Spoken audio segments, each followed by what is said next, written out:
হ্যাঁ, আমরা যেহেতু দেশের জন্য খেলি, দেশ যদি আমাদেরকে কিছু দেয় তাহলে আমাদের উৎসাহ আরও বেড়ে যায়। আমরা যখনই বলতাম যে ফেডারেশন আমাদেরকে যতটা সাহায্য করার তারা করতেছে, এখন সরকারের থেকে যদি পেতাম তাহলে ভালো হতো, এটা আমরা আগেই বলতাম।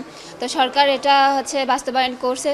আমি মাননীয় প্রধানমন্ত্রী এবং মাননীয় ক্রীড়া প্রতিমন্ত্রীকে ধন্যবাদ জানাই যে তারা আমাদের ভবিষ্যতের কথা চিন্তা করে এই উদ্যোগটা নিয়েছে। হ্যাঁ, আমরা যেহেতু দেশের জন্য খেলি, দেশ যদি আমাদেরকে কিছু দেয় তাহলে আমাদের উৎসাহ আরও বেড়ে যায়। কারণ দেশের থেকে কিছু পেলে আমাদের আরও ইচ্ছা করে যে না, আমরা দেশের থেকে কিছু পাচ্ছি, আমরা এখন দেশকে আরও আমাদের সর্বোচ্চ চেষ্টা করে যেন সম্মানটা বয়ে নিয়ে আসতে পারি। তো অবশ্যই এটা কাজে দিবে, কারণ আমাদের মাথায় থাকবে যে দেশের জন্য করতে হবে আমাদের। মাঠে অবশ্যই যখন আমরা মাঠে নামি তখন তো আর এইসব মাথায় থাকে না, আর্থিক সমস্যা বা এই সমস্যা ওই সমস্যা তো আমাদের মাথায় থাকে না।